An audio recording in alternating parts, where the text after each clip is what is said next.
Hello and welcome. I'm Melinda Akinlami. Tonight, after spending 4 years in UK prison, former governor of Delta State, James Ibori, returns to Nigeria, meets with the DSS in Abuja. Federal government dismisses prediction of famine in northeast Nigeria, says adequate arrangement has been put in place to prevent hunger.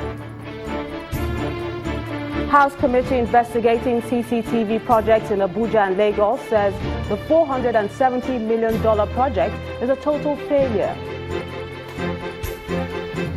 And U.S. President Donald Trump vows to overturn legal rulings, suspending his executive order which banned travelers from 7 mainly Muslim states. And on business news tonight, Nigeria's stock market falls 2% in 4 sessions this week as investors react to negative corporate earnings result for 2016. On sports news tonight, Confederation of African Football (CAF) replaces Madagascar with Gabon as hosts of the Under-17 Africa Cup of Nations.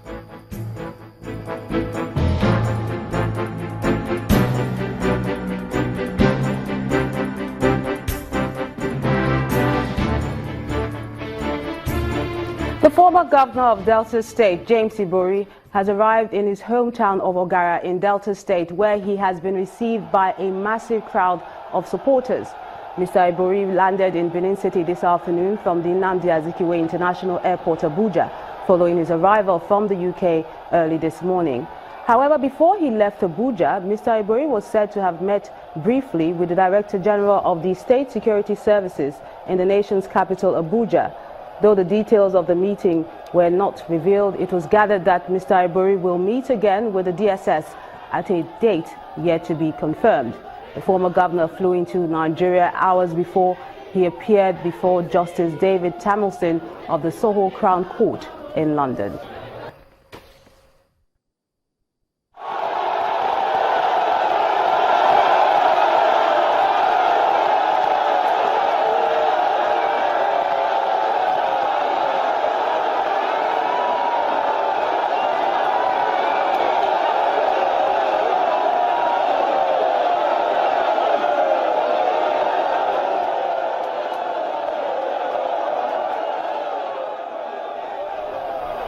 We'll bring you more details on that story as soon as we get them. But in continuation of efforts to achieve peace in the Niger Delta region, a delegation from the federal government has visited the community of ex-militant leader Ateketom. The leader of the team, Nasir Ahmed, said the visit to Okrika was to clear the air on alleged reports that the activities of the ex-militant leader was contrary to the amnesty program of the federal government. Our correspondent Emmanuel Ire has this report. Members of the House of Representatives Committee on the Niger Delta, led by the chairman in company of the special advisor to the president on amnesty, are meeting with former militant leader Ateketom and some traditional leaders in Okrika of Rivers State. Some issues on the table at this meeting border on the need to strengthen the peace in the Niger Delta, resolve the concerns of repentant militants in view of the amnesty program, and reports of a brewing crisis between the ex-militant leader and other former militants who accuse him of frustrating the program. The former militant leader says the reports are tissues of lies. If the way they paint me, if I did like that, why would we make peace? Why would we make peace anywhere? Where they catch my voice. I know, so if they go to kidnapping, I will catch you. This is a plane you carry give police. That's what they do. Ask for the state. Say if they rob you, do any wrong thing, and they ever agree for them. And if you say any boy will not come near me again, no say don't do bad. Don't do bad.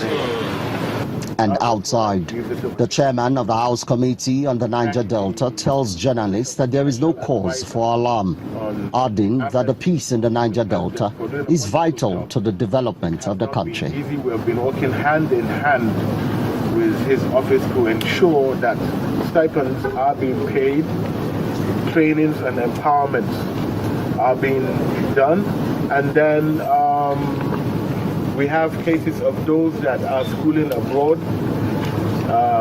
Their fees have to be paid too. For the special advisor to the president on the Niger Delta and chairman of the government amnesty program, the federal government remains committed to the development of the region. 2 weeks ago, the Vice President paid a visit to Delta State as part of confidence building of the government in ensuring stability and development in Niger Delta. Today we are in the creeks of Okreka, doing the same thing as peace-building effort towards stabilizing the entire region of Niger Delta and bringing peace and development also to the region. With the recent announcement by the federal government that the amnesty program for former militants is to end in 2018, some say there is need to build a more sustainable way of dealing with the agitation and maintaining the peace in the Niger Delta. Emmanuel Irei, Channels Television News.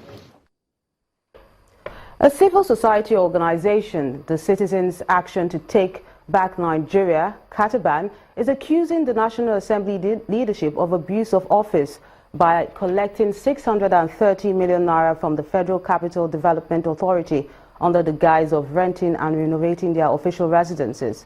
The co-convener of the group, Comrade Ibrahim Wala, told a news conference in Abuja that the money was obtained from the budget of the National Assembly through first-line charge without the knowledge of their fellow members. But the chairman of the Senate Committee on the Federal Capital Territory, Senator Dino Milai, dismissed this allegation. Presiding officers of the National Assembly include the Senate President and his deputy, the Speaker of the House of Representatives and his deputy. It's just a background, rather. Members of the Citizens Action to Take Back Nigeria, Katban, at this news conference are accusing the leaders of the National Assembly of collecting over 600 million naira from the Federal Capital Territory Administration as rent for their official residence. They claim that they have the financial details of the transactions and have called for action against the officers. Should members of National Assembly remain docile and fail to take appropriate action against these principal officers, Katban will turn the National Assembly complex into a citizen square, where decisions for severe political sanctions against all elected federal lawmakers currently serving under this dispensation will be made. Well, the chairman of the Senate Committee of the Federal Capital Territory insists that the claims are not true, as the presiding officers are still staying in their private houses while their official residences are under construction. We want to state clearly that the 4 presiding officers of the National Assembly do not collect any money for rent, furniture, and renovation from the FCDA or any federal government agency for that matter. The president of the Nigerian Senate insisted last year that the 10 billion naira which the FCDA put in the 2016 budget for the completion of the official residencies of the Senate President and Speaker be removed from the budget to save costs in reflection of the mood of the nation. The Senate Committee has also promised to review the contract for the construction of the houses for the presiding officers as the cost has been inflated. The Minister of Works, Power and Housing, Mr. Babatunde Fashola, is in Abia State to check the level of work done on some federal roads in the southeast. He promised that the region will experience transformation on all federal roads. In continuation of his inspection of federal roads in the southeastern states, the Minister of Power, Works and Housing, Mr. Babatunde Fashola, is in Abia State to assess the reconstruction work on the Enugu-Port Harcourt Expressway and Aba-Ikorekbene roads. The minister restates the plan of the government to rebuild the economy of the nation through provision of infrastructure and expresses delight that contractors have returned to the project site. Everywhere I go, I bring hope. Let's stop talking negatively. That's yesterday. Okay. You heard from the contractor. Where is the contractor's representative? They said there was poor funding in the past. Are you getting money now?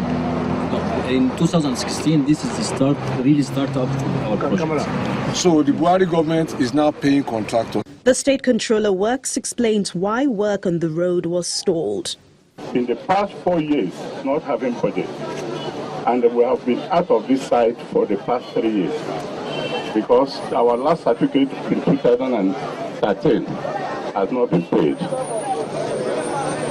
And last year we made a serious effort and we got this into the budget. I don't know how they managed to remove it. The community appears satisfied with the ongoing project, but for the minister, more of their cooperation is needed to achieve government's objective. To people, we have suffered enough. We are praying. We thank you, sir, for finding time to come and see this thing by yourself. For 2-3 years, the activities of this place have stopped. Nothing have happened. But I will believe God that as you have been here today with His Excellency, our able governor, God is going to help. You have to be a leader in this community to make life easy for this contractor to serve you. Yes, we will do that. Because when I hear about Ikotepene every day, I say I must reach here today. But we are ready to work, but we need your cooperation. This is not the time to be disturbing contractors. This is not the time for any people to be going to extort contractors. Anybody who wants money, there's work for him to do here. Come and carry head pan. Now that the contractors have been mobilized, it is expected that the project will be delivered and in good time to end the transportation difficulties experienced on the road. From the southeast, let's move to the northeastern part of Nigeria, where returning internally displaced persons in Yobe State have taken delivery of items seized by the Nigeria Customs Services as relief materials.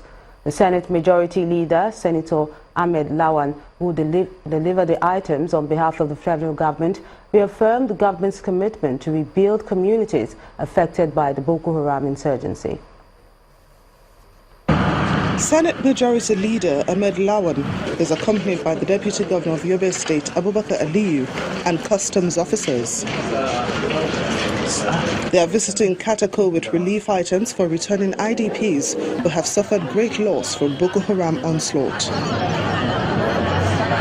The items recently seized by the Nigeria Customs Service includes foodstuff, toiletries, clothing, bedding materials, among others. This is the third time the Nigeria Customs Service is delivering seized goods to the IDPs. Chairman of the Rehabilitation and Reconstruction of War-Devastated Areas in Yobe State, Deputy Governor Abubakar Aliyu receives the items.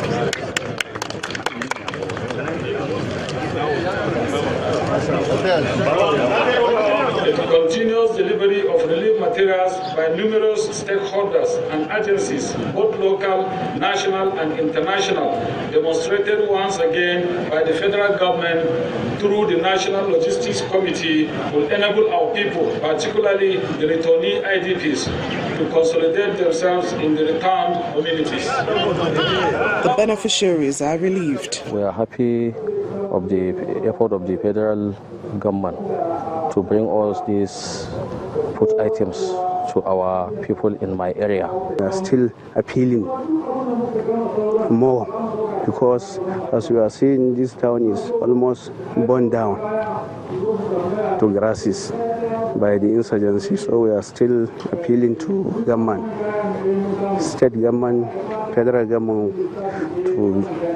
to do more. Senator Ahmed Lawan used the occasion to reassure the IDPs of continuous assistance from the federal government to enable them resettle properly. The administration of Muhammad Buhari is doing everything possible to get some more resources for not only supplying food items as relief, but also helping in the reconstruction of destroyed infrastructure, whether they are governmental or individuals. He also promised to ensure that the budgetary provision for the three worst hit states of Adamawa, Borno and Yobe is implemented. In part two, after the break, federal government suspends timber logging across Nigeria to roll out new deforestation policy in a few months. That's in a moment. Stay with us.